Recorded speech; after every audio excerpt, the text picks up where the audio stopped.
On my last video, I talked about free will and how it is representative of the absolute truth of how reality and we function together.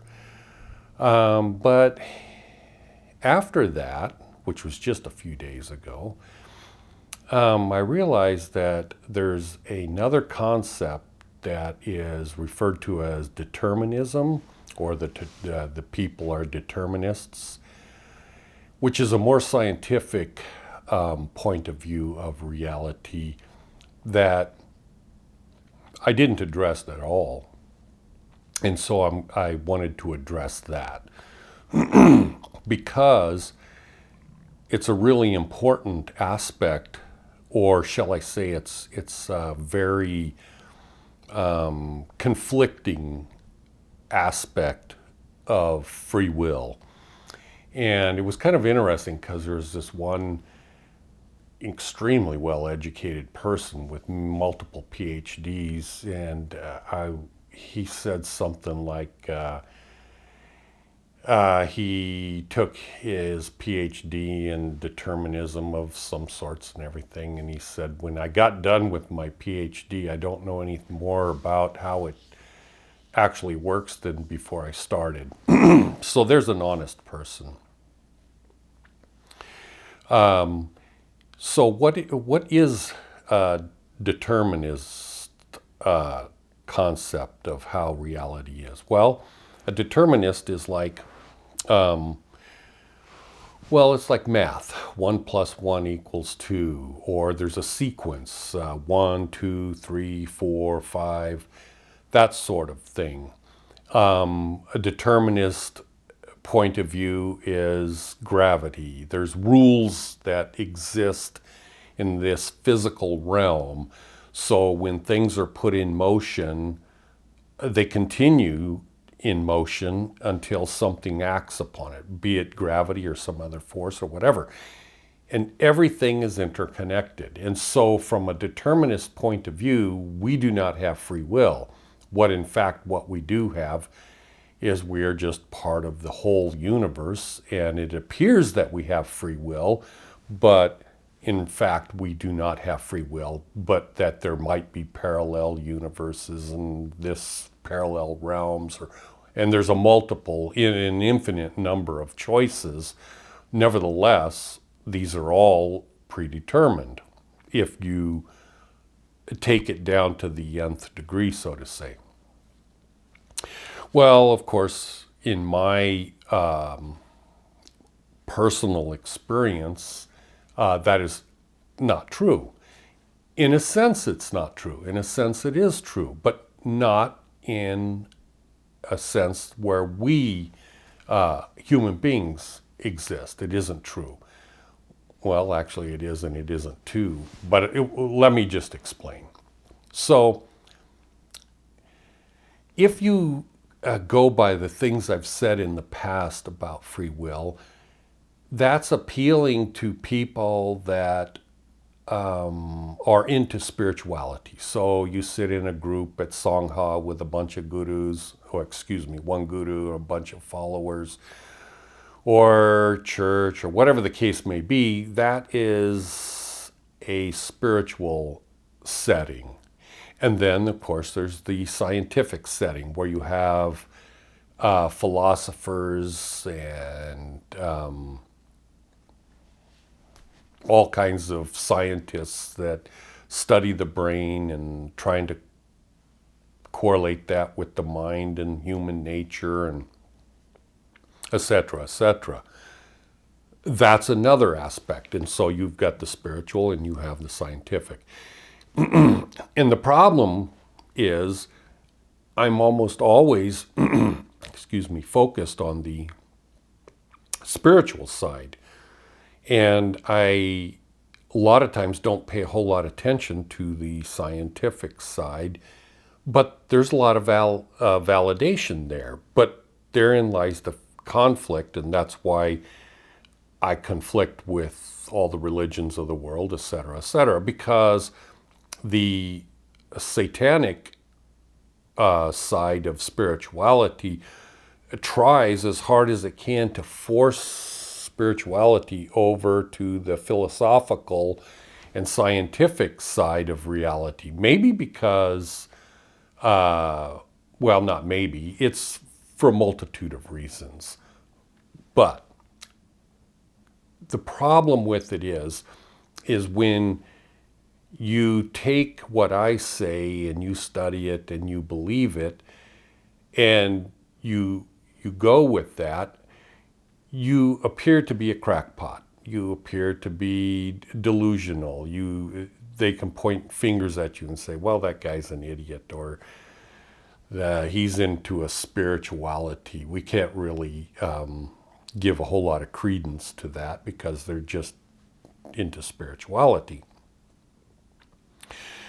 And then, of course, they think they own the show because they are the scientists. Okay, so they're the determinists, okay? So herein lies the problem.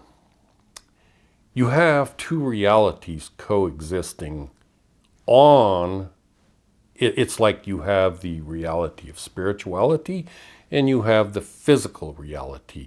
And when you combine the two, then you have a trifecta, so to say. You have a third reality where the two are interreacting with each other. That's the problem. You have spirituality here, you have determinism here, and neither one considers the other one.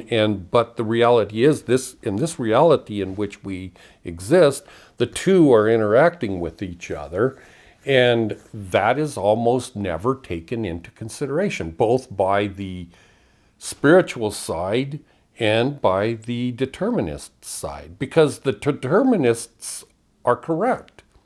When you take anything in this physical realm, it has a determinist view. It has no free will. Nothing in the universe has free will. And why? Because it's created. When something is created, it has no free will. It has to follow the laws and the rules of the creator. And therefore, there is no such thing as free will in the physical universe that we live. In this particular realm, there is no free will. But the essence of you is not in this realm. It is experiencing this realm through the physical body. So you have two realities that are reacting or existing on the same plane of existence, so you have a three. I think there's that, I don't know what it is, it's that crazy, well, not crazy, it's an artistic thing. I don't even know what you call it, but it's this three thing where they all three, these two interact, which creates a third. That's where we're at. And that's why the confusion arises, because yes, in the atomic structure of this reality, everything is determinist. For instance, your physical body, it's born into existence, it's going to live, and it's going to die. And that is determined before it is born. Nothing is going to change it. And if something does change it, that's part of the determinist thing. Every single thing in existence is determined, and it has no free will. Now, the part of you that I say has free will, no part of that is a created thing. So here is the problem. There's a concept, and I'm speaking beyond my understandings and knowledge, so bear with me. There's a thing called quantum mechanics, and they go, well, if you observe it, it changes, okay? And until you observe it, it stays the same, okay?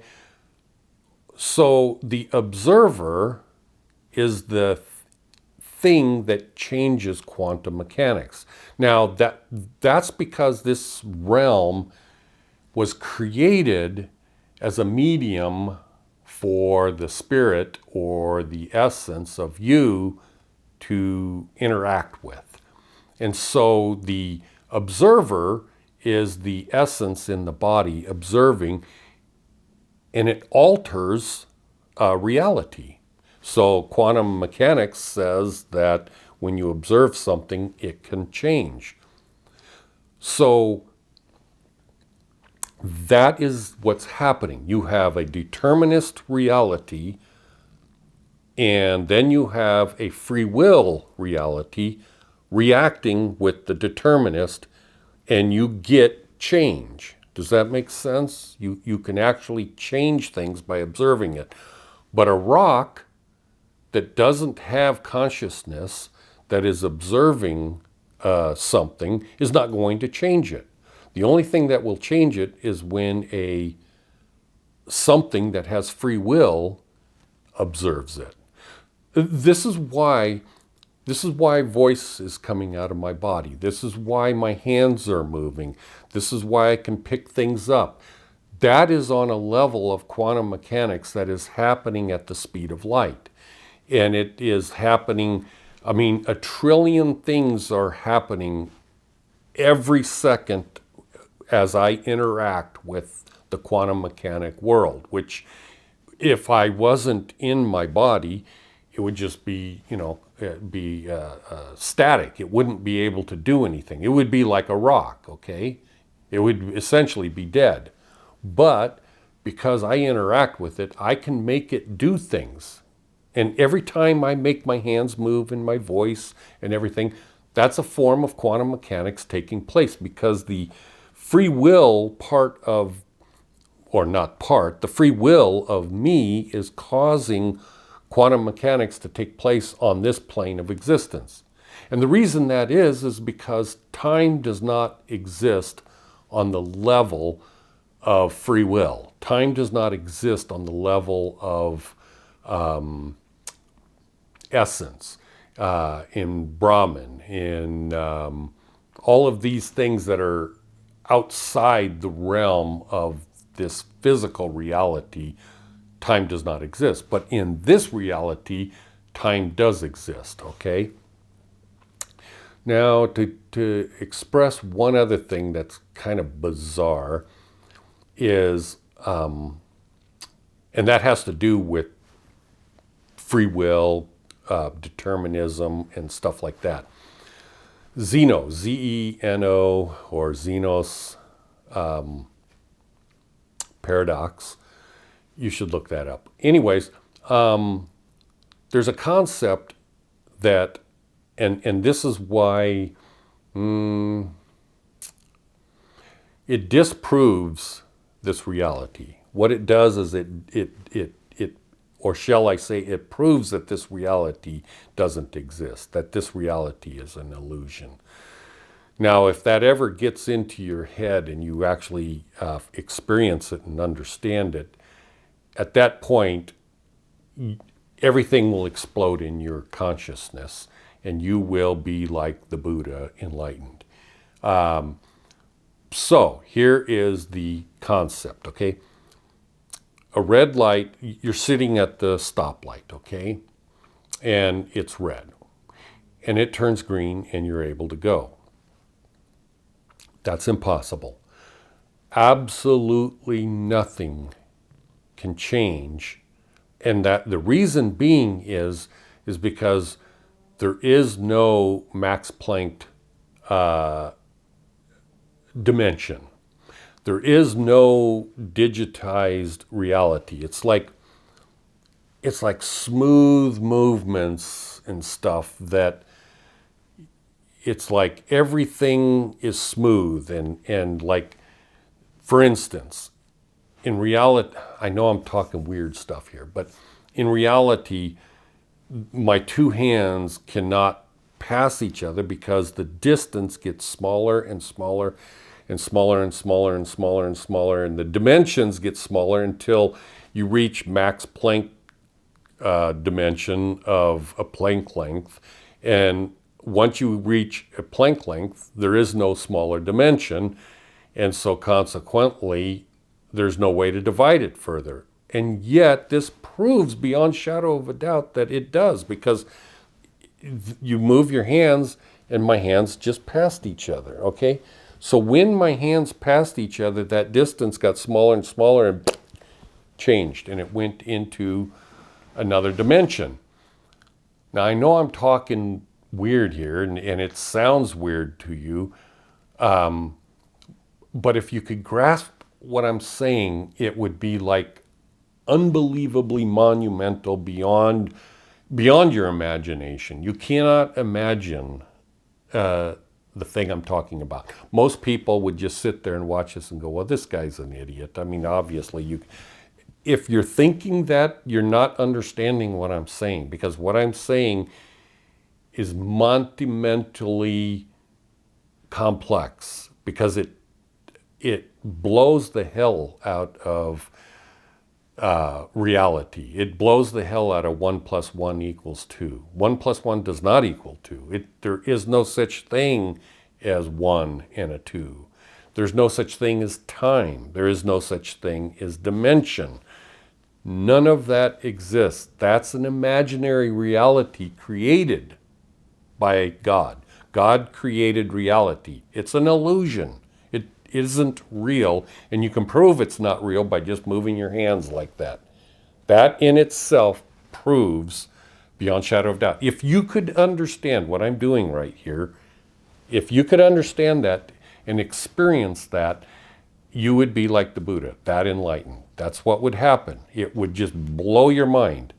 And I mean, blow your mind way beyond taking MEO 5-DMT and LSD and every entheogen and everything under the sun, and sitting in Sangha and being into another dimension of reality and experiencing and ayahuasca and all this stuff. It's all bullshit compared to if you could understand what I'm just doing right here. If you could grasp that, the magnitude of that, you would be enlightened.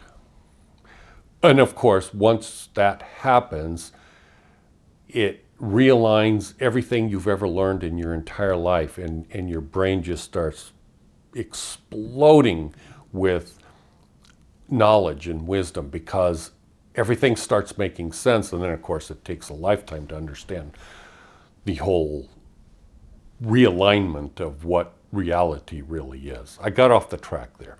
But the point being is, there's the determinist point of view, and they are right.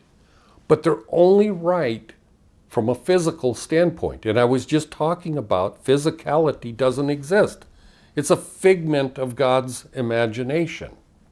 And you are co-reacting or contributing to this reality through the process of quantum mechanics, because you are an essence that has free will. You get to choose. You get to interact with this, and you are dynamic. You change, you alter, and all this stuff.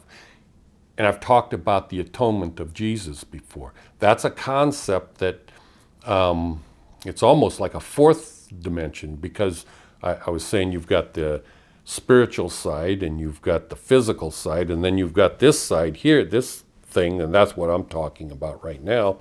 But in reality, you take these three things and then you have to add a fourth dimension into it, which is the atonement of Jesus the Christ, okay? That takes into account another aspect that's way beyond the understanding of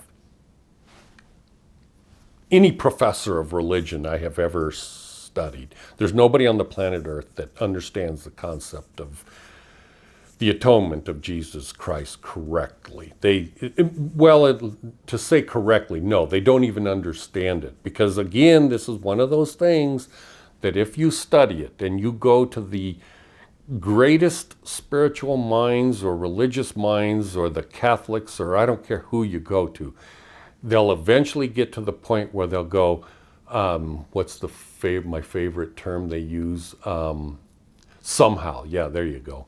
Somehow the atonement makes things, okay, whenever you hear the word somehow, That means the person that's talking, and let's replace the word somehow with, I don't know what the hell I'm talking about, so I'm just making shit up as I go. That's what the word somehow means. Okay? So in the atonement of Jesus, they get to the point where they go, well, somehow his suffering on the cross paid for your sins, and somehow it made you clean, and so you can be one with God. Okay? The somehow. That's what you're going to find in the most advanced people that have ever written. I'm talking in the last 2,000 years, in the last 5,000 years. There's absolutely nothing on the face of the earth that explains correctly the atonement of Jesus. And why? It's because if somebody did know, they wrote it down and then it was corrupted. That's the way this reality exists. And there's a point and purpose for all of that. It's because we're supposed to be exercising our free will. If you knew what the truth was, and it was crystal clear to the point where it was an experiential crystal clear, then there would be no point for this reality. It would be no different than before you came to this physical reality. You would be in the reality that's before this. Does that make sense? Because, and I've talked about this before, but people think, well, we're embryonic gods. No, that's bullshit. Jesus said, yes, it is said that ye are gods. Well, he didn't say you are embryonic gods. He said ye are gods. Well, that's absolutely true. You're on the same level as Jesus in essence, and but to what degree are you like Jesus? Well, this reality will bear that out. This reality will squeeze the essence of what you are by your choices as to what you are. And that's why so many people, that's why there's such a variety on this planet Earth. And as time goes by, more and more demons exist than non-demons. Anyways, I'm way off the track. I got to cut this short because I do.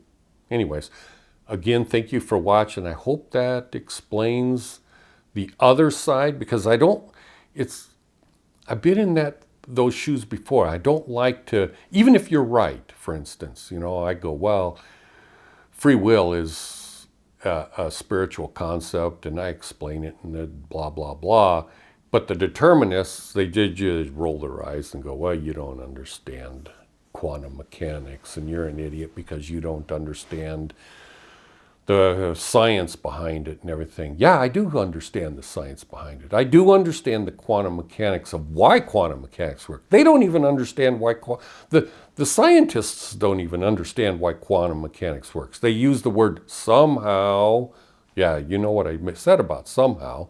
That's what they all do, because they sit in their one-dimensional reality trying to understand a trifecta of realities coexisting at the same time.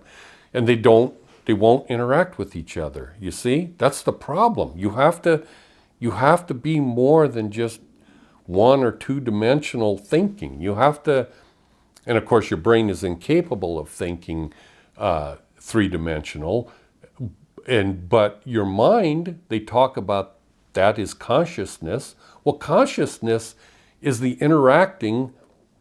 Okay, so you got a brain, okay? And then people, there again, they can't define what consciousness is. And when I say they, I'm talking about PhDs, the greatest minds on the planet Earth. They can't understand what consciousness is. Why? Because consciousness is that third reality. It's the physical realm interacting with the spiritual realm, and then you get consciousness. Consciousness is the process. It's like a nuclear reactor. Consciousness is like, you've got this quantum mechanics taking place at the speed of light, and they go, well, that's consciousness. Well, what is consciousness? Well, somehow it is blah, blah, blah. Well, consciousness is it's the physical reality of determinism and the spiritual reality of free will interacting with each other. And then you have consciousness. And that's why they don't understand it, because they're trying to understand it from this point of view, and the spiritualists are trying to understand it from this point of view, and it's not possible. It can't be done, because it's in neither one. It's the combination of the two. Anyways, thank you very much for watching, and I hope you got something out of it. Again, I say I love all of those that are striving to understand this stuff, because as Jesus said, the whole point and purpose, if you're following me, is love. That's the whole point and purpose. Jesus was the epitome of the love of God. And that's what it's all about. If you're into it for the science and the power and the understanding, and you want to be a really super smart guy, and you can go out there and control the world with your awesomeness, and you're enlightened, and you can just tell everybody what is what and everything else, well, guess what? You're not operating on the level of love, because the love has no power. Well, I should take that back. On the full scope of things, love is the most powerful thing, because that's what God functions on entirely. Satan functions on the process of no love, but power and rules, and Satan is able to manipulate the deterministic reality with the spiritual reality, and he's able to manipulate the two together to get what he wants, which is the consciousness reality. He's able to work with all these things because he is a God, but with the lack of love, and that is why there's this conflict between good and evil, so to say. I could say a lot more, but I think that's more than enough for right now. Thank you for watching. Bye.